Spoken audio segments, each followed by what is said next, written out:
wabarakatuh. Alhamdulillahirabbil alamin.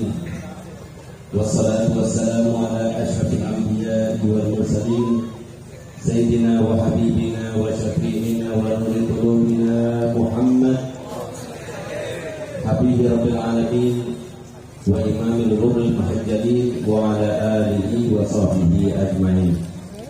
Subhanaka la ilma lana illa ma 'allamtana innaka antal alimul hakim. Rabbi shrah li sadri wa yassir li amri wahlul 'uqdatam min lisani yafqahu qawli, amma ba'du. Yang sama-sama kita hormati, kita cintai para zuriat Nabi sallallahu alaihi wasallam, yang dengan menyebutnya di sini berarti kita telah patuh dengan perintahnya Nabi. Di mana 1400 tahun yang lalu Nabi kita Muhammad SAW telah bersabda dan hadisnya, "Adibu auladakum ala salati hisar." Hendaknya didiklah anak-anak kalian dengan 3 hal. Yang pertama, ala hubbi nabiyikum, untuk mencintai keluarga Nabi kalian. Yang kedua, untuk mencintai keluarga Nabi kalian. Dan yang ketiga, untuk mencintai dan membaca Al-Quran. Semoga kita mendapatkan barokahnya para hamba ikhlas dzurriyyah, sehingga kita kelak nanti di akhirat termasuk disampaikan oleh Nabi kita Muhammad SAW, hubbi wa hubbu ahli baiti amanun fi sa'atil mawaqif. Mencintaiku dan mencintai keluargaku adalah sebab keamanan bagi pelakunya di dalam 7 keadaan yang semuanya genting dan mengkhawatirkan. Tapi yang mencintai Muhammad dan keluarga Muhammad aman insyaallah. Kapan itu kata Muhammad? Indal wafa, ketika wafat. Yang cinta kepada Muhammad dan keluarga Muhammad aman, karena insyaallah meninggalnya dalam keadaan husnul khatimah. Yang kedua, indal qabr, ketika dalam kuburnya aman, insyaallah kuburnya rawdatun min riyadil jannah. Yang ketiga, indal masyar aman, ketika dibangkitkan aman, insyaallah bersama golongan Nabi Muhammad. Yang keempat, indal kita ketika menerima catatan amalnya aman, karena insyaallah dengan tangan kanannya yang menunjukkan bahwasanya dia termasuk golongan yang selamat. Yang kelima, indal hisab, ketika dihisab aman, insyaallah hisabnya itu cepat dan kilat serta ringan. Yang keenam, indal mizan, ketika ditimbang amalnya aman, insyaallah timbangan amal kebaikannya lebih berat daripada amal keburukannya. Dan yang terakhir kata Nabi Muhammad, indah sirat, ketika melewati sirat aman, insyaallah kita bersama rombongan Nabi Muhammad secepat kilat. Semoga kita semua termasuk mencintai Nabi Muhammad dan mencintai Nabi Muhammad, sehingga kelak nanti kita aman di dalam 7 keadaan yang sangat tinggi. Amin, amin ya rabbal alamin. Alhamdulillah, ada Habib Abdurrahman Al-Badri, ada Habib Ja'far bin Syahab bin Hasan Al-Haddad, juga Habib Thaha Al-Syukri bin Syafir bin Yahya bin Nasir, dan semua para habaib. Mohon maaf saya tidak sebutkan satu persatu, namun tanpa pengajian sahabat kami kepada mereka semua. Yang sama-sama kita muliakan, kita hormati dan kita cintai para alim ulama. Yang keberadaan mereka adalah kita menjadi sebab kita tahu sopan santun, tahu ada budi pekerti, tahu akan Nabi kita Muhammad, tahu tentang sifat Nabi Muhammad, tahu dengan akhlak Nabi Muhammad, dan akhirnya tahu dengan syariat Nabi kita Muhammad. Mereka lah satu-satunya daripada 3 golongan nanti di hari kiamat yang akan memberikan pertolongan kepada kita. Di saat semua keluarga kita meninggalkan kita, di saat pasangan kita, bahkan anak-anak kita meninggalkan kita, bahkan mereka berbohong kepada kita, sebagaimana hal itu disampaikan Allah Ta'ala dalam Al-Quran, yauma yafirrul mar'u min akhihi wa ummihi wa abihi wa sahibatihi wa banihi likulli imri'in minhum yawma idzin sya'nun yughnihi. Di saat itulah semua orang akan berlarian daripada orang yang dekat dulu dari dunia. Orang tua akan berlarian daripada anaknya, begitu pula sebaliknya. Para suami berlarian daripada istrinya, begitu pula sebaliknya.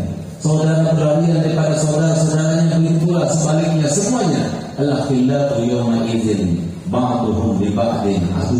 Orang yang dekat, orang yang saling mencintai ketika di dunia, satu dengan yang lainnya tidak lagi mencintai, tidak lagi sama peduli, tapi mereka semuanya saling bermusuhan, saling berjauhan. Tapi disampaikan oleh Nabi kita Muhammad SAW, dan itu pasti dan pasti benar, tidak mungkin luput, tidak mungkin salah. Ada 3 golongan yang kita akan cari nanti. 3 golongan inilah yang akan memberikan keselamatan buat kita, yang memberikan pertolongan kepada kita. Siapa mereka? Kata Nabi Muhammad, la yashfa' yaumal qiyamah illa thalathatun. Tidak memberikan syafaat kelak nanti di hari kiamat kecuali hanya 3 golongan saja. Kita tidak akan mencari para pejabat, kita tidak akan mencari para orang kaya, kita tidak akan mencari para pengusaha, kita tidak akan mencari siapapun juga, tapi kita cari cuma 3 golongan. Siapa mereka? Yang pertama para nabi. Tapi kan sulit kita mengadakan hubungan dengan para nabi, karena 124 nabi beserta 313 rasul sudah meninggal semua, kecuali Nabi Isa, kecuali Nabi Hijrah dan Nabi Ilyas. Tapi bertemu dengannya sulit sekali. Bahkan kita tidak berharap bertemu dengan Nabi Isa. Tambah dekat kepada kemunculan Nabi Isa, tambah besar dan dahsyat fitnahnya. Dan semoga kita selamat daripada fitnah-fitnah akhir zaman itu. Amin ya rabbal alamin. Kemudian yang ketiga, syuhada. Syuhada nanti selain mereka itu dapat kemuliaan sebelum nanti hari kiamat, satu-satunya golongan yang mendapatkan kemuliaan adalah mereka para syuhada. Karena setiap orang yang meninggal dalam keadaan syahid, maka nyawanya diletakkan di tempurung seekor burung warnanya hijau. Di malam hari seperti sekarang ini bergabungan dengan arsy Allah, dan siang hari dimasukkan ke dalam surga, menikmati isi pada surga, tapi dalam keadaan di dalam tempurung seekor burung itu. Dan nanti di hari kiamat diberikan hak oleh Allah Ta'ala untuk memberikan pertolongan bagi 70 keluarganya. Semuanya 70 keluarganya itu berada dalam satu derajat, satu posisi dengan para nabi dan para sholihin. Itu para syuhada. Tapi kan kita tidak tahu siapa daerah keluarga kita yang syahid. Memang benar, usahanya Nabi Muhammad, berkat upayanya Nabi Muhammad, berkat doanya Nabi Muhammad, banyak di hati kita yang kalau kita meninggal salah satu daripada sebab 70 sebab, maka kita meninggal dalam keadaan syahid. Orang yang meninggal karena melahirkan syahid, orang yang meninggal karena mati mendadak syahid. Kadang-kadang mohon maaf, saya kadang-kadang mendoakan para pejabat itu biar meninggalnya itu karena jantung. Kenapa? Karena biasanya kalau jatuh kan mendadak meninggalnya. Kalau mendadak habis pasti syahid insyaallah. Orang yang meninggal kecelakaan langsung meninggal tempat syahid. Makanya katanya ada orang makanya merokok dia kena jantung tadi. Kenapa? Biasanya meninggalnya dalam keadaan syahid. Tapi kita pengen meninggal karena syahid tapi enak hidupnya insyaallah. Amin ya rabbal alamin. Orang yang meninggal karena mencari ilmu syahid, orang yang meninggal karena membela harga dirinya syahid, orang yang meninggal karena tahu seperti kemarin yang meninggal karena corona syahid, orang yang meninggal karena tenggelam syahid, orang yang meninggal karena gempa bumi syahid, orang yang meninggal karena kebakaran syahid. Semuanya itu berkata Nabi Muhammad sampai dan Muhammad bersabda, "Aktsaru syuhada ummati matu 'alal firas." Kebanyakan syahid umatku bukan meninggal dalam peperangan, tapi kebanyakan syuhada umatku meninggal justru di atas kasur. Alhamdulillah berkat Nabi Muhammad. Tapi kita tidak tahu, nggak bisa memastikan, nggak bisa berinteraksi sebelum itu ditentukan menjadi syahid. Sehingga masih ada satu golongan. Golongan itulah yang bisa memberikan pertolongan kita. Dan sekarang golongan itu kita berinteraksi dengan mereka bisa, kita datang kepada mereka bisa, kita berbicara dengan mereka bisa, bahkan kita itu berada yang paling penting kita berada dalam hati mereka. Bagaimana caranya? Itu yang harus kita lakukan supaya nanti di padang mahsyar kita mendapatkan ingatan mereka sehingga mereka menolong kita semuanya. Sebab siapa mereka? Mereka kata Muhammad yang kedua adalah para ulama. Alhamdulillah banyak para ulama di atas panggung. Semoga kita semua berada di dalam hati para ulama, sehingga kalau nanti di akhirat kita mendapatkan syafaat para ulama. Amin, amin ya rabbal alamin. Mohon maaf saya tidak sebutkan satu persatu tanpa mengurangi rasa hormat kami dan cinta kami kepada mereka semuanya. Para pejabat yang juga tidak luput perhatian kepada mereka, karena memang pada siapnya Allah SWT memberikan modal kepada kita semuanya sama. Semua mempunyai modal untuk berdekatan diri pada Allah dan Rasulnya. Para pejabat iya, para pengusaha iya, para ulama iya, orang awamnya iya, semuanya punya modal. Karena Allah menciptakan semuanya dalam konsep yang sama, yaitu ada kelebihan dan ada kekurangan. Kata Nabi Muhammad, kelebihannya para pejabat, yaumun min imamin adil khairun lahu min ibadati sittina sana. Satu hari saja daripada hari-hari pejabat yang adil itu, maka pahalanya itu seperti satu harinya itu seperti melaksanakan amal kebaikan selama 60 tahun ibadah. Kalau mereka adil dan mana. Semoga para pejabat kita baik sipil maupun militer baik anggota legislatif dan eksekutif, semuanya yang hadir bersama kita ini semoga mendapatkan kemuliaan tersebut. Semoga mereka bisa berniat setiap hari keluar dari rumahnya untuk mengayomi umat Rasulullah adil dan amanah, sehingga mereka nanti di akhirat juga berhak bersanding dengan Nabi Muhammad. Amin amin ya rabbal alamin. Saudara-saudara kami kaum muslimin kaum muslimat rahimakumullah. Kita sekarang berada di zaman yang sangat menggentingkan. Mohon maaf, gentingnya bukan karena negaranya akan diserang orang, insya Allah aman Indonesia. Gentingnya bukan karena ada corona sudah minggat, insya Allah semoga tidak balik lagi. Gentingnya bukan karena kita itu krisis, tidak. Tapi lebih genting, lebih gawat, lebih membahayakan. Kenapa? Karena sesuatu yang akan menjadi kita hidup di dunia senang, bahagia, di akhirat juga senang, bahagia, kita tak punya. Ini yang sekarang yang sedang kita alami. Apa itu? Nabi kita Muhammad SAW merupakan barometer. Nabi Muhammad dalam sebuah ayat dalam Al-Quran sebutkan, laqad kana lakum fi Rasulillahi uswatun hasanah. Adalah di antara kalian Nabi Muhammad SAW merupakan barometer, bukan cuma teladan, tapi barometer kehidupan kita. Siapa di antara kita yang ingin hidup seperti Nabi Muhammad, amannya, bahagianya, sejahteranya? Karena tentunya kalau kita bertanya siapa yang paling bahagia hidup di dunia, Nabi Muhammad jawabannya. Siapa yang paling sejahtera hidup di dunia, Nabi Muhammad jawabannya. Kalau kita ingin termasuk yang barometernya itu Nabi Muhammad dan dekat dengan Nabi Muhammad, bahagia hidupnya, maka tidak ada jalan lain kecuali satu. Apa itu? Harus cinta kepada Nabi Muhammad. Mohon maaf, banyak di antara kita yang suka berbohong. Buktinya saya tanyakan kepada antum semuanya. Antum semua yang datang ke sini cinta pada Nabi Muhammad?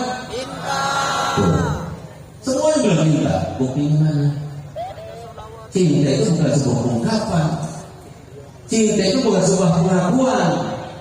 Tapi cinta itu sebuah pencapaian yang luar biasa. Karena orang yang sudah cinta pada Muhammad, maka pasti hidupnya bahagia. Pasti hidupnya itu sejahtera. Pasti hidupnya itu aman sentosa. Dan tingkat orang yang cinta pada Muhammad berarti itu tingkatnya itu tingkatan wilayah. Sahabat Allah. Oleh karena kalau ditanya antum semuanya cinta pada Muhammad atau tidak, jawabannya insya Allah kita termasuk yang mencintai Nabi Muhammad. Doakan kita semoga kita termasuk yang mencintai Muhammad. Ini yang harus kita jawab. Kenapa? Karena Allah Taala dan Rasulullah telah berfirman dan Nabi Muhammad SAW bersabda. Dengarkan baik-baik. A'udzubillahi minasyaitonir rajim. Bismillahirrahmanirrahim.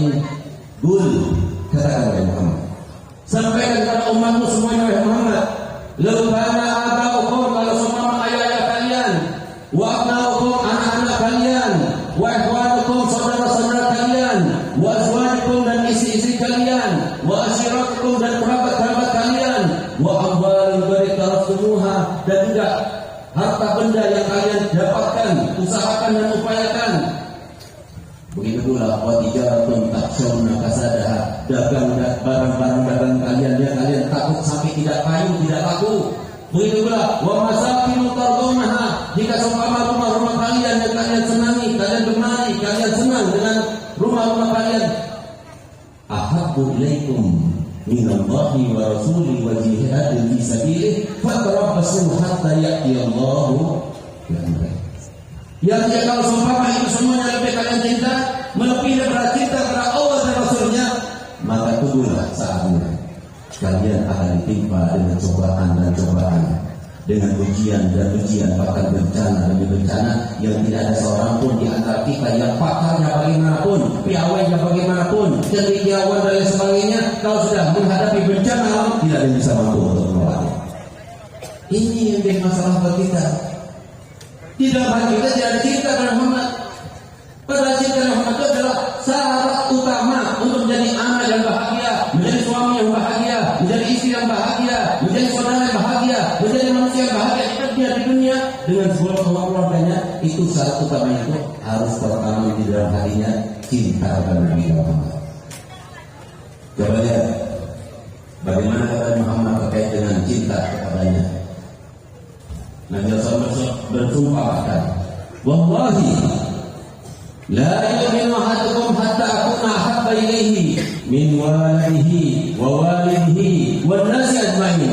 Tidak akan beriman seseorang di antara kalian sampai aku ini lebih dicintainya melebihi daripada orang tuanya, melebihi daripada anak-anaknya, melebihi daripada semua orang. Sayyidina Umar pertama kali mendengar hadis tersebut dari Nabi SAW, maka beliau angkat tangannya. Wahai Rasulullah, aku mendapati diriku mencintaimu melebihi daripada mencintai ayahku, melebihi daripada mencintai anakku, bahkan melebihi daripada mencintai semua manusia. Cuma satu yang tidak melebihi, yaitu jiwaku yang ada di antara dua bahuku ini. Apakah cukup cinta semacam itu? Apa jawaban Nabi Muhammad? La ya Umar, laisa hakadha sya'nul mu'min. Bukan seperti itu seorang mukmin itu, wahai Umar. Mukmin itu kata Muhammad, la yu'minu ahadukum hatta akuna ahabba ilaihi min waladihi wa walidihi wa nasi ajmain wa min nafsihi allati baina jambayhi. Enggak bakal beriman salah satu dari kalian sampai dia itu lebih cinta kepada aku, melebihi daripada orang tuanya, anaknya, semua orang, bahkan melebihi daripada dirinya sendiri, baru dia itu termasuk cinta kepada aku. Nah, itu Nabi kita Muhammad kalau bersabda. Oleh karenanya, mohon maaf Pak, Bu, apa sih kaitannya iman dengan cinta kepada Nabi Muhammad? Iman ini yang menjadikan kita bahagia hidupnya. Iman ini yang menjadikan kita tidak ada rasa takut sama sekali. Iman ini yang menjadikan kita itu menjadi orang yang paling sejahtera, orang yang paling senang gembira, orang yang paling jauh daripada malapetaka. Itu adalah orang iman. Kata Nabi SAW di dalam hadisnya, innal mu'mina la yakhaf. Para mukmin tidak pernah takut. Enggak takut pada apa yang mau dimakan, enggak takut pada istrinya, apalagi sekarang kita lihat suami, takut semua istri. Bahkan mohon maaf, ada penelitian baru-baru ini dan dimuat di Google, silakan bisa dilihat, ternyata 85% para suami takut sama istrinya. Gimana mau takut sama Allah? Kenapa iman tidak ada dalam hatinya? Ini sudah zamannya. Kenapa iman tidak ada? Tidak ada cinta kepada Muhammad. Oleh karenanya kita akan bahas bagaimana sekarang supaya cinta itu ada di dalam hati kita. Itu yang paling penting. Itu yang paling penting untuk dilaksanakan oleh para pejabat kita. Bagaimana caranya masyarakat supaya cinta kepada Muhammad. Apalagi tadi disampaikan, kalau seumpama maulid yang semacam ini yang memupuk cinta kita kepada Nabi Muhammad, membina cinta kita kepada Muhammad, kemudian dikatakan bid'ah, bagaimana mungkin masyarakat kita dan cinta kepada Muhammad? Oleh karenanya, untuk membuat maulid itu enggak perlu dalil, tapi cukup rasa cinta kita kepada Muhammad, cukup kita adalah dalilnya bahwasanya kita termasuk yang cinta kepada Muhammad. Dan yang bikin maulid berarti cinta kepada Muhammad. Jadi jangan khawatir, tidak akan termasuk yang golongan yang sesat. Kenapa? Para habaib ada di situ. Habaib ahlu maulid. Kenapa? Habaib itu merupakan sebuah pegangan di saat yang namanya dahsyatnya fitnah menyebar dan menebar di mana-mana. Kalau habaib apapun yang dilakukan, ikuti mereka, insya Allah aman. Karena itulah sabda Nabi kita Muhammad SAW. Jadi bermaulidlah, jangan takut. Insya Allah yang bermaulidan, insya Allah pertanda bahwa mereka cinta kepada Muhammad dan semoga terpupuk dalam dirinya cinta kepada kita Muhammad. Amin, amin ya rabbal alamin. Sekarang bagaimana caranya? Ini penting para bapak, para hadirin. Kalau pengen bahagia, ini harus terapkan. Yang pertama harus kita lakukan bagaimana kita menjadi Muhammad adalah kenalilah Nabi Muhammad.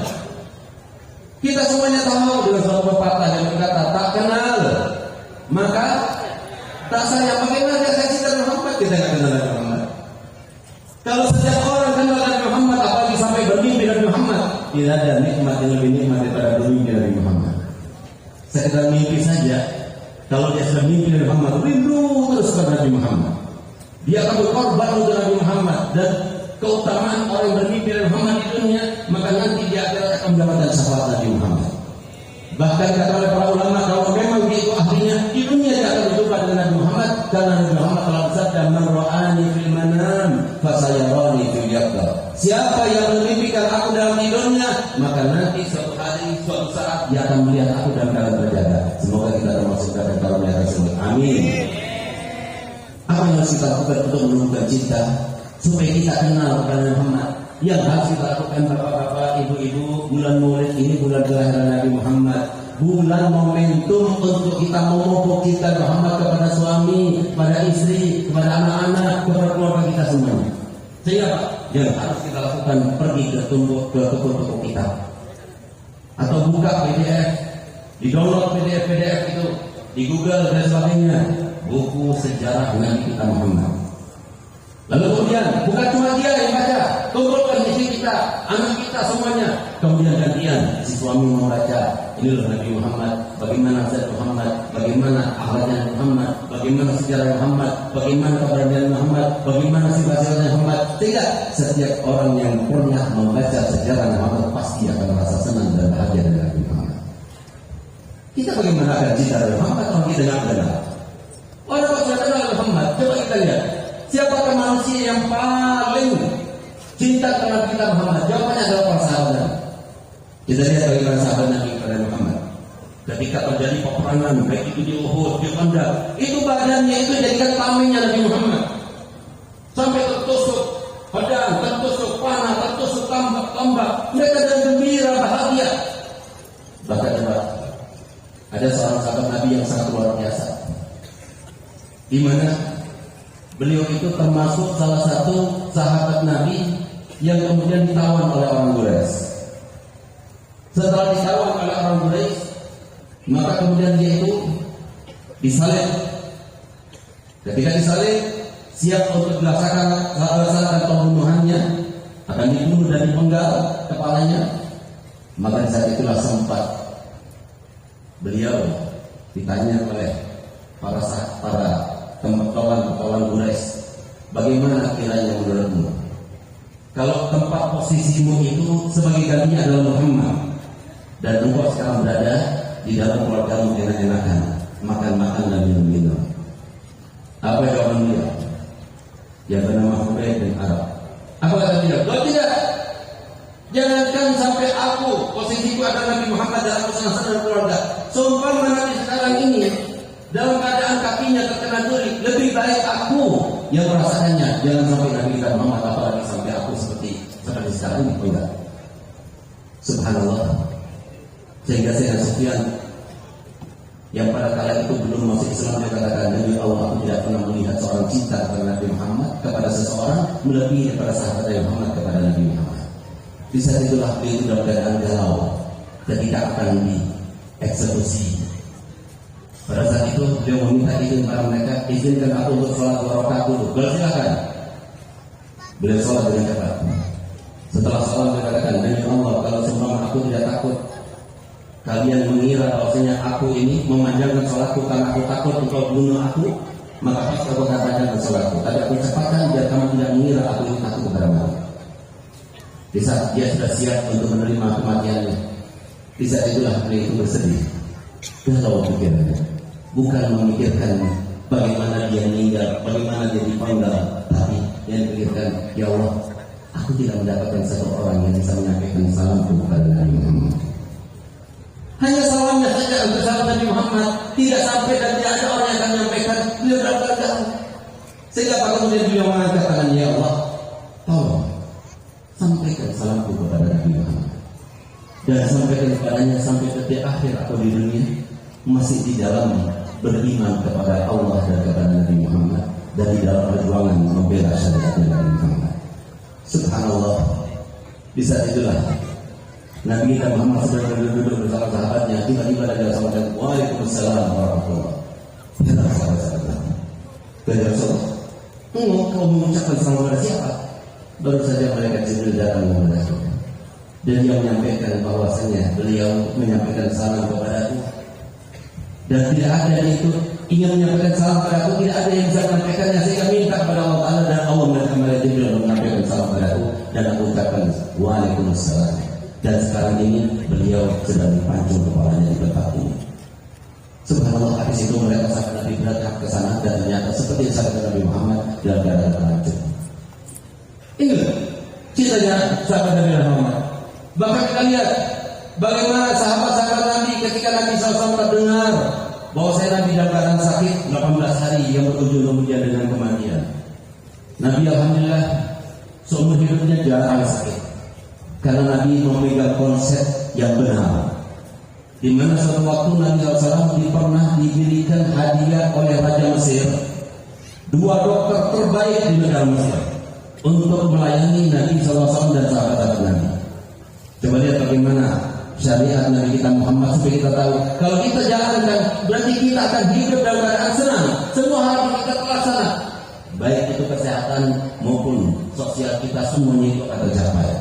Ini buktinya. 2 dokter terbaik di Mesir diperintahkan oleh Nabi, oleh Raja Mesir untuk pergi ke Nabi untuk melayani Nabi. Maka kemudian Nabi SAW dengan ahlan bersama diberikan apa oleh Nabi. 3 bulan dokter itu berada di Madinah Al-Munawwarah bersama Nabi dan sahabat Nabi. Tidak ada satu orang pun yang datang kepada dia. Bahkan setelah 3 bulan berlalu, 2 dokter itu datang kepada Nabi dan berkata, "Ya Rasulullah, kami datang ke sini sebagai seorang dokter yang terbaik di negara Mesir.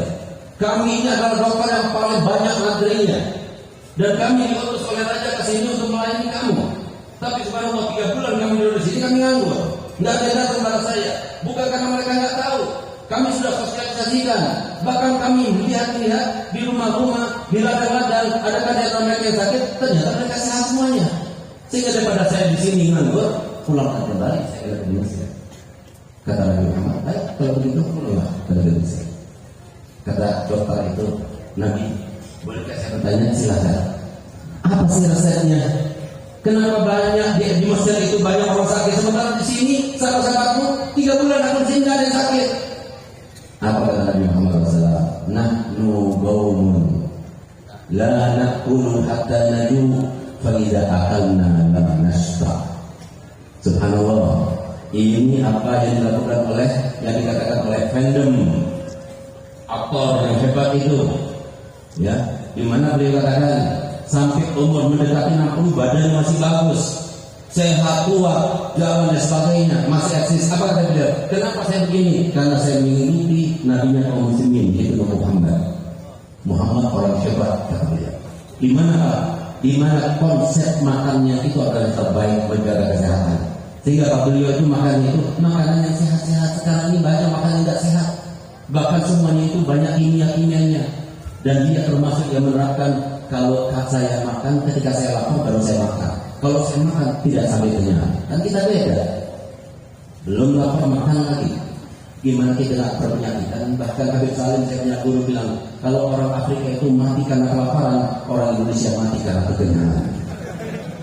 Maka terus, bahkan di luar negeri itu Pak, di Eropa, di Amerika, di Saudi, di Timur Tengah, itu kalau pagi makan nasi, makan nasi itu cukup, siang hari, malamnya, paginya roti. Kita pagi nasi, siang nasi, malam nasi, sehingga subhanallah paling banyak orang kena gula darah itu di Indonesia. Kenapa? Konsepnya tidak digunakan. Sehingga ketika Nabi SAW kebenaran oleh sahabat-sahabat yang berada sakit selama 18 hari, hampir setiap hari mereka itu berkumpul di Masjid Nabi. Kenapa berkumpul di Masjid Nabi? Bukan untuk sholat. Kalau untuk sholat mereka jamaah bersama Nabi Muhammad. Tapi mereka itu bukan berkumpul untuk sholat saja, tapi di lain waktu sholat juga mereka berada di masjid untuk apa? Karena galau pikiran mereka, khawatir dengan keadaan dari kita Muhammad. Sampai mereka tidak meninggalkan aktivitas mereka. Mereka tidak lagi bekerja menunggu bagaimana kabarnya Nabi Muhammad. Dan saling galau mereka itu cinta. Banyak yang kita itu berkata cinta, mengungkapkan rasa cinta, tapi tidak tahu cinta itu apa. Yang ada sekarang ini cinta maunya. Tapi kalau cinta yang sesungguhnya itu, yang dirasakan oleh sahabat Nabi, cinta itu adalah suatu rasa, bukan ungkapan, rasa yang di dalam hati. Di mana rasa itu, rasa ketika dia itu terbawa oleh rasa tersebut, dia tidak bisa tidur, dia tidak bisa makan, tidak nafsu makan, dia tidak bisa berbuat sampai itu melihat kepada yang dicinta. Itu rasa cinta. Berani berkorban. Cinta itu buta dan tuli. Itu cinta. Bukan diungkapkan. Kalau sudah diungkapkan, semuanya akan mengatakan kamu cinta kepada istrimu, iya. Kamu cinta kepada suamimu, iya. Bukan diungkapkan. Tapi yang namanya cinta itu dipraktekkan, bukan diucapkan. Subhanallah, lihat bagaimana sahabat Nabi. Mereka cinta kepada Nabi kita Muhammad, padahal Nabi kita Muhammad ternyata lebih cinta kepada umatnya. Bahkan melebihi daripada cinta kepada kita Nabi Muhammad. Kalau selama kita sekarang ini mengaku cinta, tapi tidak ada buktinya. Nabi Muhammad sudah sebelumnya, sebelum kita lahir, Nabi Muhammad sudah mengatakan, "Wallahi inni la'arhamukum asyaddu rahmatan min rahmati abaikum lakum wa min anfusikum min anfusikum." Demi Allah, aku cinta kepada kalian semuanya melebihi daripada cinta orang tua kalian terhadap kalian.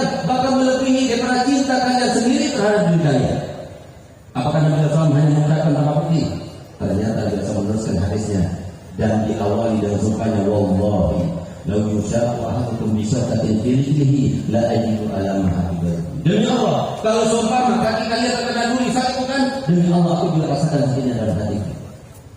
Ada di antara kita yang ketika kita kena duri, kemudian pasangan kita, orang tua kita, anak kita, kerabat kita menjerit karena kesakitan dia, kecuali Nabi Muhammad. Cuma Nabi Muhammad cintanya bagi kita bukan di dunia. Cintanya Nabi Muhammad di dunia sampai di akhirat, bukan cuma di dunia. Berbeda dengan cinta orang tua kepada anaknya, berbeda dengan cinta anak kepada orang tuanya, begitu pula berbeda antara cinta seorang suami kepada istrinya dan begitu pula sebaliknya. Kita ini kadang-kadang cinta cuma di dunia, begitu di akhirat kita saling membohongi, saling berlarian. Oleh karena itu cintanya Nabi kita Muhammad, bagaimana caranya kita ini semuanya hidupnya bahagia semuanya. Di dunia bahagia, di alam bangsa bahagia, di akhirat juga bahagia. Itu keinginannya Nabi Muhammad. Dan karena itulah Nabi Muhammad mencintai kita semuanya. Tapi kita tidak peduli. Mohon maaf, Nabi kita Muhammad ini Pak, Bu, seorang Nabi yang telah mengajarkan dan membuka semua misteri kehidupan di dunia semuanya. Kenapa kita ada susah? Kenapa kita ada masalah? Semuanya diajarkan Nabi Muhammad. Bahkan Nabi Muhammad yang telah menyampaikan kepada kita, hidup ini Pak, Bu, dengarkan baik-baik, cuma ada dua macam. Hidup tidak enak tapi nyaman menjalani. Dan yang kedua, hidup tidak enak dan tidak nyaman menjalani. Kalau kita ingin termasuk golongan yang pertama, hidup tidak enak. Kenapa? Semuanya tidak enak. Tanya pada siapapun juga yang ada di atas panggung, di bawah, semuanya hidupnya tidak ada yang enak. Hidup di dunia tidak ada yang enak. Mau menikmati sesuatu kita harus mengeluarkan uang. Kita berada di suatu tempat, kita merasa tersesat. Ini semuanya terjadi. Tidak ada yang enak di dunia. Kenapa? Memang dunia ini bukan tempatnya untuk enak-enak. Nanti tempatnya di akhirat. Mau kita yang muslim, mau yang non-muslim, semua tidak ada. Semua dengan masalahnya. Tapi kalau kita hidup dengan didikan Nabi Muhammad, ajaran Nabi Muhammad, walaupun tidak enak tapi nyaman kita menjalaninya. Buktinya, gambarannya, contohnya dalam kehidupan ini ada. Mohon maaf, saya bertanya kepada antum-antum semuanya. Kalau bapak-bapak, ibu-ibu sakit pergi ke mana? Bagaimana? Ke dokter. Diapain sama dokter? Disuntik. Ada jangan kita yang sehat bukan mau disuntik? Nggak mau, karena pas sakit sudah disuntik dikasih uang lagi dokter. Coba ya. Nggak enak tapi nyaman dia menjalaninya. Kenapa? Karena dia ada harapan. Harapannya apa? Setelah disuntik dia akan mendapatkan kesembuhan. Mau minum obat yang pahit, mau dioperasi, mau. Kenapa? Ada harapan. Itulah kehidupan mereka para ulama, itulah kehidupan mereka para solihin, itulah kehidupan mereka para aulia. Kenapa? Ada harapan. Mereka yang hidup di dunia tanpa harapan habis mereka. Kenapa? Ya hidup di dunia. Semuanya bekerja. Satu contoh lagi, ketika kaki kita keseluruhan kita datang kepada siapa? Kepada tukang urut. Ya apa yang diurut? Ketika diurut sakit apa tidak? Sakit. Tapi sakit ketika sakit ya udah dia pasti kita enggak teruskan. Walaupun sakit dirasakan, walaupun sakit ditahan. Kenapa? Karena ada sebuah harapan. Setelah dipijat itu pasti sembuh nanti. Harapan ini Bu, ya ibu-ibu harus tanamkan dalam hati kita. Kalau ikut ajaran Nabi Muhammad, senang hidupnya di dunia. Saya punya ibu, contoh nih. Saya punya ibu Bapak Khadijah binti Nabi Muhammad Rahimahullah, dan alhamdulillah saya bersyukur karena menjadi anak daripada saya punya ibu. Ibu saya berani bersumpah, ini adalah mimbarnya Nabi kepada dakwah. Berani bersumpah demi Allah, ibu saya menemani abah saya 27 tahun. Abah saya Habib Hasan Baharun yang mendirikan pondok pesantren Darul Dakwah yang sekarang jumlah santri dan santriwatinya 17.000 orang, dari mulai MP sampai pasca sarjana alhamdulillah kami ada. Itu ibu saya menemaninya 27 tahun sampai abah saya meninggal tahun 99. Demi Allah saya bersumpah, tidak pernah sekalipun saya mendengar, saya menyaksikan, saya melihat ibu saya dan abah saya bertengkar. Tidak pernah. Demi Allah saya bersumpah, ibu saya tidak pernah meminta kepada abah saya, tidak pernah marah sekalipun kepada ayah saya, tidak pernah membantah sekalipun, tidak pernah. Kenapa? Karena dia jalani kehidupan itu. Dia tahu bagaimana menjadi seorang istri. Dia itu menjadi solehah bukan untuk suaminya, dia menjadi solehah bukan untuk anak-anaknya, tapi dia menjadi solehah untuk dirinya, karena itu perintahnya Allah dan Nabi Muhammad, bukan perintahnya suami, bukan perintahnya orang tua. Nah ini orang-orang yang soleh itu menjalani kehidupan seperti itu. Nikmat jadinya beda kan sama kita. Saya mau solehah, iya kalau suami saya soleh. Saya mau soleh kalau suaminya soleh. Kalau suami saya nggak soleh, saya soleh harus tambah jadi dia. Pertimbangannya manusia bukan karena Allah. Padahal hidup di dunia ini Pak, Bu, kalau mau senang, hiduplah bersama Allah. Kalau hidup bersama manusia nggak ada senangnya. Kita lakukan semuanya terkait dengan manusia karena Allah, enak luarnya, enak menjalaninya karena Allah. Tapi kalau tidak ada pertimbangan Allah, maka bagaimana kita akan senang? Dan bagaimana akan kita jadikan sebagai pertimbangan Allah kalau kita tidak tahu bagaimana caranya? Oleh karena itu, yang harus kita lakukan yang pertama adalah kenalilah Nabi kita Muhammad. Termasuk kenali Nabi kita Muhammad, bagaimana caranya supaya kita itu mengenalkan pada anak kita sunnah-sunnah Nabi Muhammad. Kenapa Nabi Muhammad dikatakan innama ana basyarun mislukum, aku ini manusia biasa sama seperti kalian. Aktivitas kita Nabi Muhammad juga menjalankan. Itu maksudnya. Jadi apa? Semua yang dijalankan oleh kita Nabi Muhammad pernah menjalankannya. Yang semua yang dijalankan Nabi Muhammad itu sunnah. Masuk kamar mandi kita tegur anak kita, nak, masuk kamar mandi seperti Nabi Muhammad ya. Kaki kiri dulu, nanti kalau keluar kaki kanan dulu. Jangan lupa tulis doanya Nabi Muhammad di depan kamar mandi. Doa Nabi Muhammad, mau tidur, nah kalau mau tidur baca doanya Nabi Muhammad, mau tidur, nah baca doa Nabi Muhammad ketika mau tidur. Nabi Muhammad disebut terus, akhirnya mereka itu cinta pada Nabi Muhammad. Kalau kita nggak pernah sebutkan, akhirnya terjadi apa? Tempat ini kosong, hati ini kosong, akhirnya lihat bola, akhirnya idolanya pemain bola. Lihat film, lihat sinetron, akhirnya idolanya bintang film. Dan itu seterusnya. Ini kesalahan kita. Oleh karena itu Pak, Bu, percaya tidak? Di Hadramaut sana ada seorang yang pernah hidup di sana selama 84 tahun. Dan selama 84 tahun sampai meninggal dunia, ternyata dia tidak pernah mandi dengan niatan mandi hadas besar. Kembali ya. Sampai 84 tahun nggak pernah mandi hadas besar. Kenapa? Karena semenjak umur 9 tahun dia sudah melihat Nabi Muhammad SAW. Bukan dalam mimpi, tapi melihat. Kenapa? Ibunya mendidik anaknya. Dan semenjak umur 6 tahun, Habib Ahmad Al-Jubdub ini disuruh oleh ibunya untuk baca salawat sebanyak berapa? 10.000 kali. Berapa salawat kita? Lihat bagaimana seorang ibu ini mendidik anaknya. Habib Ahmad Al-Jubdub 10.000 kali setiap hari. Sehingga baik, setiap hari tanyakan, sudah berapa nak salawatnya? Selesai apa belum wiridnya? Wiridnya 10.000 salawat sallallahu alaihi Muhammad sallallahu alaihi wasallam sallallahu alaihi Muhammad sallallahu alaihi wasallam 10.000 kali. Sehingga umur 7 tahun sudah mimpi Nabi Muhammad. Bu, aku melihat Nabi Muhammad di mana? Dan tidurnya masih kecil kamu. Bukan apa-apa itu. Oh gitu Bu ya. Berarti saya tambah soalnya, tambah terus sampai kamu bisa melihat langsung dan pada jaga. Itu berarti kamu itu adalah orang dekat oleh Nabi Muhammad. Ini ibunya itu kalau sekarang belajar lagi ya, biar jadi pejabat tinggi, biar jadi pengusaha sukses, biar jadi konglomerat dan sebagainya. Simple, biar dia itu dicintai oleh Nabi Muhammad. Kenapa semua dunia ada kasih bahasa ini kita kata Nabi Muhammad. Sehingga kita lihat siapa hidupnya yang enak, nggak susah, nggak sulit. Yang disebutkan di dalam Al-Quran. Man amila shalihan min dzakarin aw unsa wa huwa mu'minun falanuhyiyannahu hayatan thayyibah. Siapa saja yang beramal soleh, laki maupun perempuan, asalkan dilandasi dengan keimanan, maka kami berikan kehidupan yang sangat menyenangkan. Nah, coba siapa yang paling nyaman hidupnya? Hidupnya nyaman, dunianya ngikut, bukan kita yang cari dunia, dunia yang cari. Apakah pejabat? Apakah pengusaha? Bahkan kemuliaannya bukan cuma di dunia. Bahkan kemuliaannya tidak ada lengsernya, nggak ada waktunya, nggak ada batas, terus tambah tua tambah tinggi kemuliaannya. Bahkan puncak kemuliaannya ketika dia meninggal paling banyak orang yang menguburkan adalah orang seperti dia meninggalnya. Siapa dia? Bahkan setelah meninggal di Ziarawi, bahkan setelah meninggal di Hauli. Siapa dia? Pejabat, pengusaha, konglomerat, anggota legislatif, anggota DPD. Siapa? Anak ulama.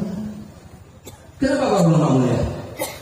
Apakah karena mereka itu wajah yang tampan-tampan? Hanya di antara mereka tampan. Apakah karena mereka berdasar mulia? Banyak di antara mereka bukan habaib. Sehingga jawabannya, kenapa mereka mulia? Karena di dalam dirinya ada hak ilmunya Nabi kita Muhammad. Yang itu Pak, Bu, yang ketika dia itu mau meninggalkan sholat waktu, jangan. Nanti kamu susah hidupnya. Sholat cuma waktu. mau menzalimi orang, mau nipu orang, jangan. Dosa ini yang bikin kamu sedih, dosa ini yang bikin kamu sengsara. Mau melawat pada suami, marah pada suami yang dikatakan Nabi Muhammad. Kalau seumpama ada seorang wanita berpuasa 40 hari namanya, sholat malam suntuk 40 malam namanya, lalu sekali saja marahnya di depan suaminya, maka semua pahala itu dihapuskan dengan Allah. Mau melawat, jangan. Nanti kita jauh daripada Allah dan Rasulnya. Semua pertimbangannya Allah dan Rasulnya. Ini yang menjadikan dia itu mulia. Bagaimana itu akan tanam di dalam anak-anak kita kalau mereka itu nggak tahu. Oleh karena kenalilah dia bagaimana amal jodoh. Jadi kalau umur 9 tahun, masih umur 9 tahun dia datang pada ayahnya, Pak, boleh tidak saya izin sama Abah? Izin apa nak? Saya ingin berkumpul dengan Nabi Muhammad. Gimana kalau semua orang tua didatangi oleh anak kemudian bertanya seperti itu? Bingung dia. Anakku kok berkata begitu? Tunggu nak, tunggu. Ayah belum tahu apa jawabnya. Ayah mau pergi ke guru ayah mau tanya kepada ayah. Datang dia kepada guru.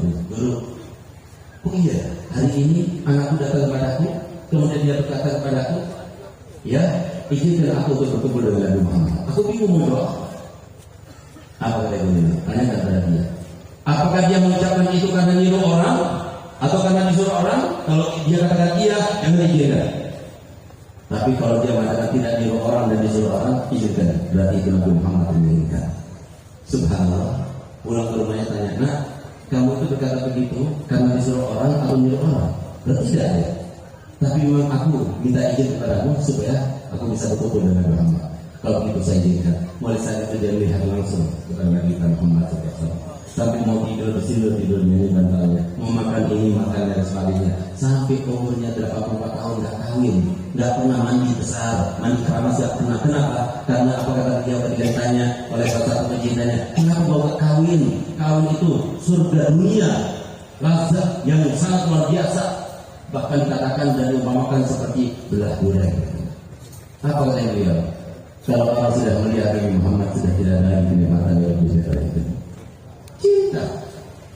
Cinta dia melihat. 84 tahun meninggal dunia tak pernah mandi hadas besar. Hidupnya sholawatan terus bersama Nabi kita Muhammad SAW sampai sekarang itu luar biasa. Kalau kita datang di Tarim dan semoga kita insya Allah datang semuanya ke Tarim Hadramaut, itu tanya di mana makamnya Habib Ahmad Tajuddin, di mana masjidnya Habib Ahmad Tajuddin, di mana tempat ibadahnya Habib Ahmad Tajuddin. Semua orang-orang penduduk Tarim tahu akan ditunjukkan kepada kita. Padahal mendengarnya sudah ratusan tahun yang lalu. Ya semacam ini yang menjadi kemuliaan. Ya seperti itu saya ini menjadi kemuliaan. Seperti saya punya abah, mungkin bisa jadi contoh juga. Kenapa abah saya berani untuk melakukan seperti yang dilakukan oleh saya punya abah? Di mana abah saya 3 hari sebelum meninggal dunia, beliau panggil anak-anaknya dan dia berkata begini, nah, pondok ini tanahnya, bangunannya, mobilnya bukan semuanya dibeli dengan uangnya pondok dan donatur. Ada uangnya Abi di situ. Abi pengasuh. Banyak orang murid datang pada Abi ngasih hadiah kepada Abi, itu punya Abi pribadi. Abi dakwah dapat uang itu pribadinya Abi. Abi juga ada bisnis kecil-kecilan itu juga punya Abi. Tapi dengarkan ikrarnya Abi dan pernyataannya Abi. Abi berikrar dan menyatakan bahwasanya semua hartanya Abi di pondok ini maupun di luar pondok ini Abi wakaf untuk Allah dan Rasulnya. Kira-kira ada yang berani tidak mewakafkan itu? Beliau mewakafkan. Lalu apa kata beliau? Ini yang perlu dicontoh sama orang tua. Ini dengarkan baik-baik bagaimana konsep kehidupannya Habib Hasan Bahari. Kata beliau, jangan sekali-sekali anakku sekalian mengatakan bahwasanya Abi ini adalah Abi yang jahat, Abi yang bengis karena meninggal tanpa meninggalkan harta waris. Dan mohon maaf Pak, ini sekedar cuma pesan saja, kalau belum suki jangan meninggal dulu. Kenapa? Karena sekarang anak muda lagi tren. Ketika ada ayahnya atau ibunya meninggal, lalu kemudian dia tidak meninggalkan harta waris, habis dicaci habis. Dasar orang tua nggak tahu diri, nggak bisa menyenangkan dan membahagiakan anak-anaknya. Tapi lihat bagaimana dia jadi konsepnya ayah. Apa kata beliau? Jangan kamu katakan bahwasanya Abi ini adalah ayah yang tidak baik, ayah yang bengis, ayah yang jahat, karena tidak menjalankan harta waris. Tugasnya Abi ini cuma mendidik kalian. Tugas memberi makan kalian itu kan tugasnya Abi, tugasnya Allah. Tugasnya Abi ini sebagai orang tua adalah menjadikan anaknya Abi soleh dan solehah, itu saja. Sehingga Alhamdulillah kalian semua saya didik di pondok ini sampai selesai. kemudian saya kirim ke Hadramaut, saya kirim ke Madinah, saya kirim ke Makkah. Sekarang kalian sudah kembali lagi pada Abi. Berarti insya Allah yakin kalian soleh. Kalau kalian sudah soleh dan solehah, Abi berpegang teguh dengan satu ayat dalam Al-Quran, dan itu keyakinannya Abi. Apa itu? Saya punya ayat membaca. Wa huwa yatawallas sholihin. Allah sendiri yang mengurusi anak yang soleh. Alhamdulillah Pak, memang benar saya punya abah tidak meninggalkan harta waris kepada anaknya, tapi alhamdulillah mobil saya ada 4. Ada Mercy, ada Alphard, ada Lexus, ada Innova. Rumah saya alhamdulillah loteng lebih bagus kayaknya daripada rumahnya Haji Rudi. Alhamdulillah. Kenapa demikian? Karena saya punya ayah sudah sangat yakin betul. Semua saudara saya punya mobil. Bagus-bagus semua mobilnya, enak semuanya. Tidak pakai kajian, mobilnya juga dibelikan orang. Alhamdulillah. Kalau Pak Haji Rudi mau beli mobil susah banget, masih injak dulu, lama banget dan sebagainya. Ada yang disiapkan dulu uangnya, disisihkan dulu. Tapi alhamdulillah. Berkat apa? Berkat orang tua yang soleh. Tentu kita ini bagaimana caranya anak kita itu soleh. Bahkan saya punya apa kita begini. Nanti ya kalian semuanya kalau meninggalkan harta waris yang banyak untuk anaknya, triliunan rupiah, dengan harapan anaknya bahagia di dunia, tidak pernah bahagia mereka di dunia. Sesalahnya semua. Kalau mau anaknya bahagia, satu syarat. Apa? Jadikan mereka soleh. Apa soleh itu? Soleh itu adalah melaksanakan semua haknya Allah dan melaksanakan semua haknya manusia. Itu orang soleh. Bagaimana kita tahu kalau kita tidak pernah mondok, kita tidak pernah belajar? Oleh karenanya Bu, ini sekarang Bu ada sebuah resep. Resep ini saya juga sudah saya terapkan di mana-mana, di Kalimantan, di Sulawesi, di Batam. Saya terapkan. 3 bulan setelah itu saya tanya kepada ibu, masya Allah, alhamdulillah sudah banyak perubahan di keluarga kami. Kalau ibu-ibu, kenapa saya tunjuk ibu-ibu? Karena sekarang ini eranya emak-emak. Pemilu pemenangnya siapa? Yang dipegang oleh emak-emak. Percaya apa tidak? Coba lihat. Kenapa? Sekarang ini emang eranya emak-emak. Bahkan saya sebutkan tadi, laki-laki ini apa katanya? Emak-emak istrinya. Nah, Bu, menolong Nabi Muhammad mau? Mau Bu menolong Nabi Muhammad? Ibu-ibu mau suaminya, anaknya semuanya menjadi anak yang bahagia, anak yang bakti orang tua, suaminya menjadi orang suami yang soleh, mau? Kalau mau dengarkan baik-baik. Saya punya resep. Nanti pulang dari sini Bu, kasih tahu sama suami. Bang, Mas, AA, Api, apa lagi? Saya, pokoknya Pak E, apa lagi? Nah, pokoknya mulai saat ini saya buat ultimatum kepada Bapak atau Mas atau yang. Mulai saat ini, mulai minggu ini, Bapak harus hadir majelis taklim 2 kali. Kalau nggak hadir majelis taklim 2 kali, saya nggak kasih jatah 2 kali dalam seminggu. Silakan, saya bersumpah. Demi Allah saya bersumpah. 3 bulan saja. 3 bulan saja. Buktikan. Kalau suami enggak, balik lagi ya Pak. Pasti berubah. Pasti berubah. Kenapa? Rahasianya itu bukan yang menyampaikan, bukan ustadznya, bukan kiainya, tapi penyampaiannya itu yang ada rahasianya. Al-Quran yang dibaca, hadis Nabi yang disampaikan, itu ketika kita mendengar, itu seakan ada sesuatu yang masuk dalam hati kita. Itu yang membuka hati seseorang, itu yang membedakan, itu yang merubah keadaan seseorang sehingga menjadi lebih baik. Nah Ibu, kalau mau Ibu senang nanti hidupnya di akhirnya, ayo laksanakan itu. Kalau kita sudah mulai dari bapaknya, ibunya menjadi ahli majelis, yang mana mohon maaf, baru-baru ini ada sebuah penelitian yang mengatakan bahwasanya 15% saja warga masyarakat Indonesia yang pernah bertemu dengan ulama, yang pernah berinteraksi dengan ulama, yang pernah mendengar langsung pada ulama, 85% tidak pernah dengar sama sekali. Kalau seumpama semacam ini kejadiannya, 2 tahun lagi yang berharap Indonesia akan menjadi baldatun thayyibatun rabbun ghafur dalam pemilu yang akan datang. Jangan berharap, tetap seperti sekarang. Sulit kerja, ini semuanya serba mahal dan sebagainya. Kalau kita ingin merubah untuk anak cucu kita, rubahlah dari kita sendiri. Nggak perlu kita merubah partainya, nggak perlu kita merubah anggota legislatifnya, nggak perlu kita merubah presidennya, tapi yang perlu kita merubah kitanya dulu. Pastikan kalau kita sudah menjadi salah satu daripada golongan yang 4 ini, apa itu 4M dilaksanakan? Ini pesannya sampaikan kepada semuanya. 4M masyarakat pasti insya Allah kita bahagia semuanya. Dan insya Allah 2 tahun lagi negara Indonesia menjadi baldatun thayyibatun rabbun ghafur. Yang pertama apa? Yang pertama mondokkan anak kita. Mondok. Itu yang pertama. Coba lihat bagaimana bedanya anak pondok sama pegawai pondok. Beda. Saya ibu, Pak, saya ini sampai sekarang salting. Tahu saltingnya? Jadi pada cium orang, dihormati orang, dimuliakan orang, apalagi sampai ada karak-karakannya. Itu saya jadi salting. Kenapa? Karena saya didiknya apa dari sejak kecil saya lihatkan. Nah, tegak, kamu harus merasa diri kamu paling rendahnya orang. Harus. Nanti kalau kamu sudah berhasil merasakan itu, enak hidup di dunia. Enggak ada tuntutan pada orang. Kalau ada orang yang memuliakan kamu akan katakan, Masya Allah, orang seperti saya dihormati, dimuliakan, berarti akhlak yang harus bagus semua. Tapi kalau selesai dia dihormati, dia dimuliakan, saya dia akan menyalahkan orang yang di sekitar. Tapi saya akan katakan, Masya Allah, saya pakai rida, saya pakai gamis, saya pakai imam, pakaiannya Nabi. Tapi mereka tidak menghormati saya, berarti betapa besar dosa saya sampai imbasnya seperti itu. Itu dia kalau saya punya apa?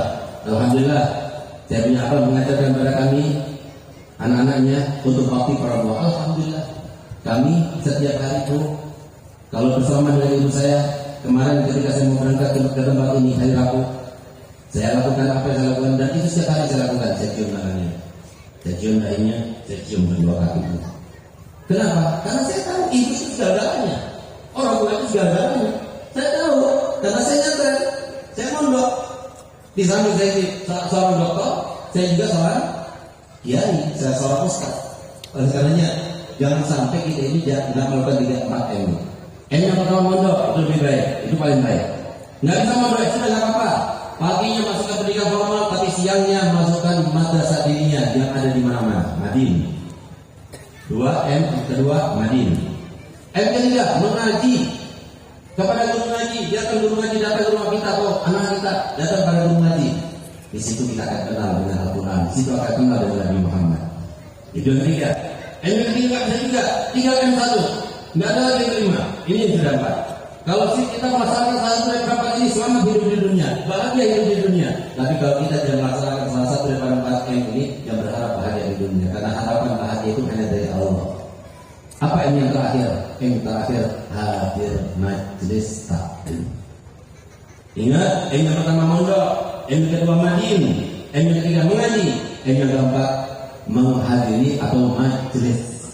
Insya Allah kalau 4 ini kita laksanakan, kita timbul rasa cinta kepada Nabi Muhammad. Akan mudah untuk kita menjadi suami yang baik, akan mudah kita menjadi orang beriman bertakwa. Tidak perlu lagi yang namanya bapak polisi kita tadi menyampaikan nanti pulang hati-hati yang tertib ya, yang bersihkan semua sampah-sampah supaya tidak perlu. Kenapa? Karena kita sebagai seorang mukmin sudah diajarkan oleh Nabi Muhammad di dalam hadisnya an-nadhafatu minal iman, kebersihan itu termasuk iman. Insya Allah kita keluar dari tempat ini paling tidak, paling sedikit kita buktikan bahwa Nabi Muhammad benar. Kita akan ambil semua sampah-sampah, tidak ada sampah. Kita pergi dari tempat ini dan ada bersih, tertib semuanya seperti ajakan Nabi. Harapannya semoga kita semuanya dicintai oleh Nabi Muhammad. Dan semoga kita semuanya tumbuh cinta kepada Nabi Muhammad. Suami kita cinta kepada Muhammad, anak-anak kita cinta kepada Muhammad, istri kita cinta kepada Muhammad, orang tua kita cinta kepada Muhammad, dan semuanya cinta kepada Muhammad. Karena cinta inilah yang menjadikan kita termasuk yang bahagia hidupnya atau tidak. Ya Allah, jadikanlah kami ya Allah berkati mereka ada di tempat kami ya Allah. Habaib kami ada di bersama kami, ulama kami ada bersama kami, pejabat kami ada bersama kami. Bahkan Nabi Muhammad SAW bersabda, tidak berkumpul 40 orang kecuali di situ ada 1 orang yang dijaga oleh Allah. Ya Allah berkati mereka semuanya. Ya Engkau kabulkan hajat berkat mereka. Ya Allah kabulkan hajat kami semua ya Allah. Ya Allah jangan biarkan kami meninggalkan tempat ini kecuali semua hajat kami yang Engkau kabulkan, dosa kami yang Engkau ampunkan. Ya Allah, penyakit jabah kami yang berpenyakitan atau ada penyakitnya hilangkan ya Allah, sembuhkan ya Allah, terutama penyakit hati Allah hilangkan dari hati kami ya Allah. Ya Allah, jika ada di antara kami yang sudah waktunya dapat jodoh belum dapat jodoh, Allah berikan. Yang belum dapat keturunan semoga Allah tentukan. Ya Allah, di antara kami yang belum pernah berziarah langsung kepada Nabi Muhammad berkatnya majlis yang mulia ini ya Allah, sampaikanlah kami dan tentukanlah kami sesegera mungkin untuk kami berziarah kepada Nabi Muhammad SAW. Ya Allah, yang biarkan kami keluar tempat ini kecuali kami menjadi sebab orang tua kami yang sudah meninggal dunia diampuni semua dosa-dosanya. Di kuburnya mereka disenangkan, di kuburnya mereka itu disambungkan dengan surganya sehingga kubur mereka menjadi rawdatun min riyadil jannah. Ya Allah, sebagaimana mereka telah menyayangi kami, sayangilah mereka ya Allah sebagaimana mereka telah menyayangi kami masa kecil kami ya Allah. Ya Allah, jangan biarkan kami meninggalkan tempat ini ya Allah. Kami meninggalkan aktivitas kami kami. Tidak ada maksudnya lebih luar dari satu ya Allah. Ingin memeriahkan, ingin ikut bergembira, ingin ikut berbahagia dengan hari kelahiran Nabi kita Muhammad. Ya Allah, jadikanlah niat kami yang baik ini ya Allah menjadi sebab insya Allah tidak ada salah di antara kita meninggal tempat ini kecuali kami adalah hamba-Mu yang banyak karunia dapat, yaitu hamba-Mu yang panjang usianya, sehat badannya, dimudahkan segala urusannya, banyak modal ibadahnya, melimpah harta bendanya, tapi tidak ada hisab di akhiratnya, dan bahagia hidupnya di dunia dan akhirat, panjang umurnya, bebas dari segala macam penyakit, lalu meninggal dunia dalam keadaan husnul khatimah, dalam keadaan husnul khatimah, dalam keadaan husnul khatimah. Rabbana atina fid dunya hasanah wa fil akhirati hasanah wa qina adzabannar. Wa sallallahu alaihi wa Muhammadin wa ala alihi wasallam. Alhamdulillah. Sebelum saya tutup, saya berikan ijazah salat busra. Mungkin ada yang belum dapat ijazah salat busra. Salat busra itu adalah salawat yang diimpikan oleh salah satu putra abah saya, Habib Hasan Harun, tepatnya pada tahun 2016, tepat lagi malam 10 Muharram dia bermimpi. Ketika bangun dari mimpinya tepat jam 2 malam. Subhanallah, bau gaharu itu menyebar dan merebak di kamarnya dan tidak hilang. Bau gaharu itu sampai 3 hari 3 malam. Nabi Muhammad berkata kepada yang bermimpi itu, yang baca salawat busra ini, berarti salawat busra itu namanya Nabi Muhammad, dan yang membuat Nabi Muhammad. Jadi salawat busra itu adalah salawatnya Nabi yang diajarkan kepada salah satu putra abah saya, Habib Hasan Harun. Di mana pada saat itu dikatakan yang baca salawat busra sebanyak 41 kali habis sholat subuh, sama seperti khasiatnya orang yang baca yasin sebanyak 41 kali dalam mengabulkan hajat, memudahkan urusan, menggapai harapan, menghindarkan diri pada hal-hal yang menakutkan dan mengkhawatirkan. Mujarrad sekali. Bahkan coba lihat kita bagaimana artinya. Saya terjemahkan dulu sebelum saya jelaskan. Bismillahirrahmanirrahim. Allahumma sholli wa sallim ya Allah, haturkan salawat serta salam ala sayyidina Muhammadin, kepada junjungan kami Nabi Muhammad, sahibil busra, sumber dari segala macam kebahagiaan dan kabar gembira. Salawat yang saya baca ini Allah harapannya, tubasyiruna biha, engkau bahagiakan kami, engkau beri kabar gembira kami, wa ahlana dan semua keluarga kami, wa auladana dan semua anak keturunan kami, wa jami'a masyaihina wa alimna dan semua guru-guru kami, wa talabatana wa talibatina dan semua santri serta santriwati kami, min yaumina hadza ila yaumil akhirah, dari hari ini kau bahagiakan kami, berikan kabar gembira kami sampai hari akhirat nanti. Nah, saya akan bacakan sekali, lalu kita akan baca 5 kali dengan dufu, ya, dengan harapan semoga kabul hajat semuanya. Bismillahirrahmanirrahim. Bismillahirrahmanirrahim. Allahumma salli wa sallim. Allahumma salli wa sallim ala sayyidina Muhammadin. Ala sayyidina Muhammadin. Sahibil busra. Sahibil busra. Salatan. Salatan. Tubasyiruna biha. Tubasyiruna biha. Wa ahlana. Wa ahlana. Wa auladana. Wa auladana. Wa jami'a. Wa jami'a. Masyaihina. Masyaihina. Wa muallimina. Wa muallimina. Wa talabatana. Wa talabatana. Wa talibatina. Wa talibatina. Min yawmina hadha. Min yawmina hadha. Ila yawmil akhirah. Ila yawmil akhirah. Bismillahirrahmanirrahim. Bismillahirrahmanirrahim. Allahumma salli ala sayyidina Muhammadin sahibil busra.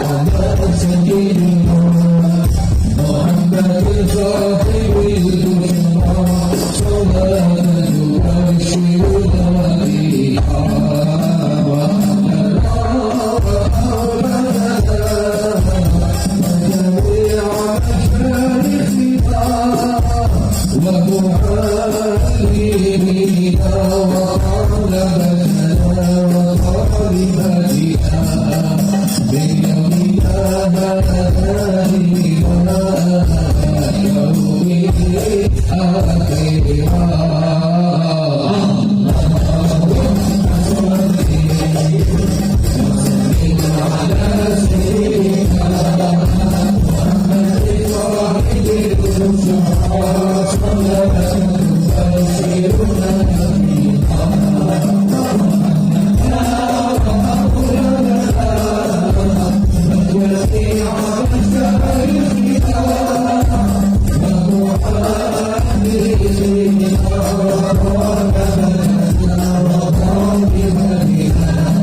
Maka semuanya ada di sini yang online diperlakukan saya ijazahkan untuk membacanya, dan saya ijazahkan untuk berikan ijazah kepada yang silahkan disebarluaskan, tapi jangan dikomersilkan karena ada yang mengomersilkan hanya kabur ya.